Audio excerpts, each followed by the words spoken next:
है। बढ़ते हैं जी आगे अपनी एक और बड़ी खबर की ओर। खबर पीपल्स डेमोक्रेटिक पार्टी के खीमे से, जहां पर माना यह जा रहा है कि पीडीपी के अंदर बड़ा बदलाव चंद दिनों के अंदर देखने को मिल सकता है, क्योंकि पार्टी से बड़े नेताओं के जाने के बाद अब युवा ब्रिगेड को सामने लाया जा सकता है। यानी यूथ पीडीपी अब पेरेंट बॉडी में जाकर वहां पर कमान संभाल सकती है। एक चीज याद रखिएगा, ये क्यों इंपॉर्टेंट है, तो थोड़ी सी तफसील आपके लिए और उसके बाद सीधे श्रीनगर चलेंगे, जहां से सनम एजाज मेरे साथ है। 2014 में 28 elected MLA people's democratic party की टिकट पर जीत कर आए थे, और फिर 2014 में जब 28 एमएलए आए तो 2018 में 18 एमएलए जीत कर आए थे।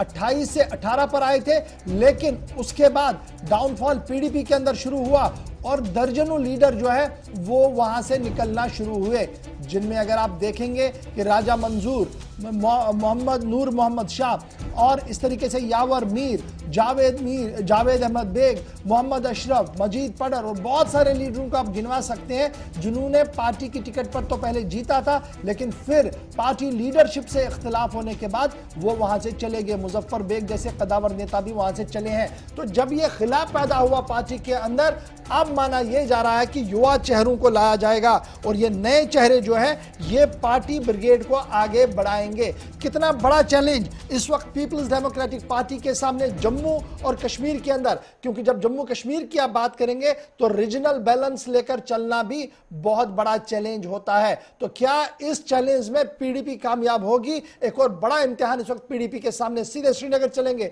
जहां से सनम एजाज इस बड़ी खबर पर हमारे साथ है। सनम, पीडीपी की टॉप लीडरशिप अक्सर या तो पार्टी छोड़कर चली गई है या कुछ और छोड़ने वाले हैं, इस तरीके की खबरें सामने आ रही है। तो इस बीच युवा ब्रिगेड जो है, यूथ फोर्स जो है, वहां से चुनने का सिलसिला शुरू किया गया है और बहुत जल्द बहुत सारे लोगों को पेरेंट बॉडी में लाया जाएगा। ये जो ट्रांसफर ऑफ पावर होगा पीडीपी के अंदर, यह कितना मजबूत हो सकता है और कितना मुश्किल फैसला इस वक्त PDP leadership specially Mehbooba Mufti के लिए है ये? देखिए, और अगर महबूबा मुफ्ती की बात करें या पीडीपी की बात करें, तो पीडीपी अगर जब पावर में थी तो बहुत ज्यादा हिचकोले खाती हुई नजर आ रही थी, उसका ग्राउंड खत्म होता नजर आ रहा था। लेकिन पिछले एक साल से, खासतौर पे 5 अगस्त के बाद, जिस तरह से महबूबा मुफ्ती खुद जो रोल अदा कर रही है, उससे पीडीपी और खासतौर पे पीडीपी की एंटायर जमात जो है, अगरचे बड़े लीडरान से महरूम हो चुकी है, बड़े लीडर निकल चुके हैं, लेकिन अवाम में महबूबा मुफ्ती की पीडीपी को एक अच्छी साख बनती जा रही है। और जितना भी महबूबा मुफ्ती या उसकी पार्टी पे इस वक्त जितनी क्वार्टर से प्रेशर वगैरह या निकलने का सिलसिला है, इसका फायदा पार्टी को बहुत ज्यादा मिल रहा है। और एक बात इस वक्त निकल के चल रही है कश्मीर वैली में कि कहीं न कहीं कश्मीरियों की बात इस वक्त अगर कोई करती है तो वो महबूबा मुफ्ती करती है, और ये बहुत बड़ा प्लस पॉइंट हो रहा है अवाम के बीच में महबूबा मुफ्ती को। अब इसमें दूसरी बात ये आ जाती है कि बड़े लीडर है नहीं, फेस है नहीं, तो कौन है फेस, कौन है पीडीपी? तो महबूबा मुफ्ती पिछले कई दिनों से अगर माना जाए तो नए ब्रिगेड को तैयार कर रही है। और आपको ये भी बताना चाहूंगा, कुछ लोग जो है जो पीडीपी से निकल गए थे, तो जिन्हें पिछले कुछ दिनों से अवाम के जो है मुज्जात ख्यालात का सामना भी करना पड़ा या मुज्जात रुझान का सामना भी करना पड़ा, और उन्हें कोशिश भी की, महबूबा मुफ्ती को अप्रोच भी किया कि वो वापस पार्टी में आना चाहते हैं, लेकिन महबूबा मुफ्ती ने उन्हें कोरा जवाब दिया और उसके बाद किसी ने उनको लेने के बजाय उसने टोटल फोकस इस वक्त नई लीडरशिप पे कर रखा है। और बाज़ाब्ता तौर पे हमने कल बडगाम में भी देखा कि उसने तकारीर की, या तकारीर के सिलसिले में जिन लीडरों को उन्होंने उस स्टेज पे बुलाया, उसने युवा ब्रिगेड को ही वहां स्टेज दिया और उन्हें ही तकारीर करने का मौका भी दिया। और खासतौर पे इस वक्त जो पीडीपी की सिचुएशन बनती जा रही है, ये बिल्कुल एक वाज़ेह पोजीशन इस वक्त पीडीपी की नजर आ रही है, क्योंकि कश्मीर में इससे पहले सियासत नेशनल कॉन्फ्रेंस और पीडीपी की थी, लेकिन नेशनल कॉन्फ्रेंस की खामोशी नेशनल कॉन्फ्रेंस के लिए धचका और पीडीपी के लिए एक अच्छा जो है रुझान साबित पैदा करी है। और इस सारे के बीच में अब जो नया ब्रिगेड आ रहा है, उनपे कोई लेपा पोती भी नहीं है, कोई उनपे बोझ भी नहीं है, उनपे करप्शन। ठीक है जी, ये तो आपने एक चैप्टर देखा जो कश्मीर पार्ट है, लेकिन जम्मू पार्ट को बैलेंस भी करना है, तो वो कैसे मुमकिन हो सकता है? क्या वहां पर भी ओल्ड को छोड़कर नए चेहरे, या जो है अब उसमें ही कुछ आगे पीछे करने की बात हो रही है, या वहां से भी कुछ नया दिख सकता है?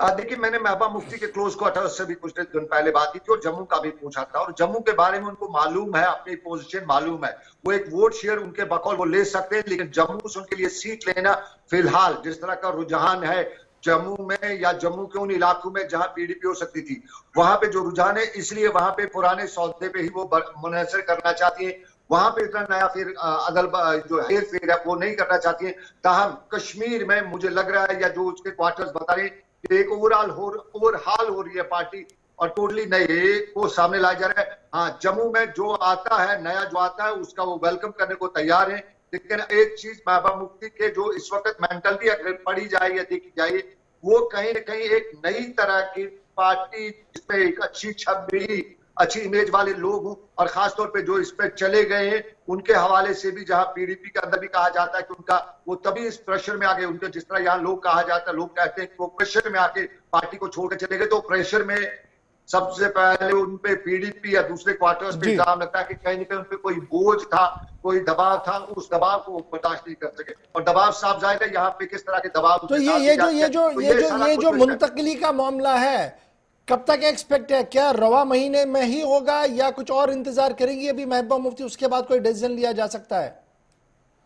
देखिए, महबूबा मुफ्ती अब अगला उसका कदम जो है वो नॉर्थ कश्मीर पे फोकस करने जा रही है, क्योंकि साउथ कश्मीर को अपना बेस मान रही है और नॉर्थ कश्मीर पे वो बेस आगे बढ़ना चाहती है, क्योंकि उसको बड़ा दचके जो है नॉर्थ कश्मीर में लगे। और नॉर्थ कश्मीर में दचके ये जो उसका अपना प्रोग्राम है ये जल्दी शुरू होगा, लेकिन उसके बाद रमजान बीच में है, तो इस वजह से रमजान के बाद ही ये सारा कुछ जो है, ये नया ब्रिगेड शुरू करना, नई पार्टी का नए, तो वो कह सकते हैं कि नई नहज देना, वो सब कुछ रमजान के बाद ही है। क्योंकि इस बीच में जहां खबरें हैं, पुरतल गलियारों में ये भी खबरें कि इस साल इंतखाबात भी हो सकते हैं, और पीडीपी को जहां खुद पीडीपी का एक बड़ा हिस्सा जो है वो इन इंतखाबात से दूर रहने की कोशिश कर रहा था, लेकिन महबूबा मुफ्ती को इस वक्त अपने जो वर्कर है उनका भी प्रेशर है कि नहीं, इंतखाबात से दूर नहीं रहा जा सकता है। तो इसलिए इस वक्त महबूबा मुफ्ती अगर जो कुछ भी करेगी तो रमजान के बाद ही वो। चलिए, बहुत शुक्रिया जी सनम एजाज हमारे साथ ज्वाइन करने के लिए। बात पीपल्स डेमोक्रेटिक पार्टी की इसलिए अहम थी क्योंकि लीडरशिप आहिस्ता आहिस्ता वहां पर खत्म हो रही है। जो सीनियर लीडर्स, इलेक्टेड एमएलएस थे, वो पार्टी छोड़कर चले गए हैं, और अब उस खिला को पूरा करने के लिए यूथ ब्रिगेड को आगे लाया जाएगा, और इस सिलसिले में बहुत जल्द पीडीपी की तरफ से एक बड़ा डिसीजन भी सामने आ सकता है। इस तरीके की खबर जो है वो जरा से हमारे पास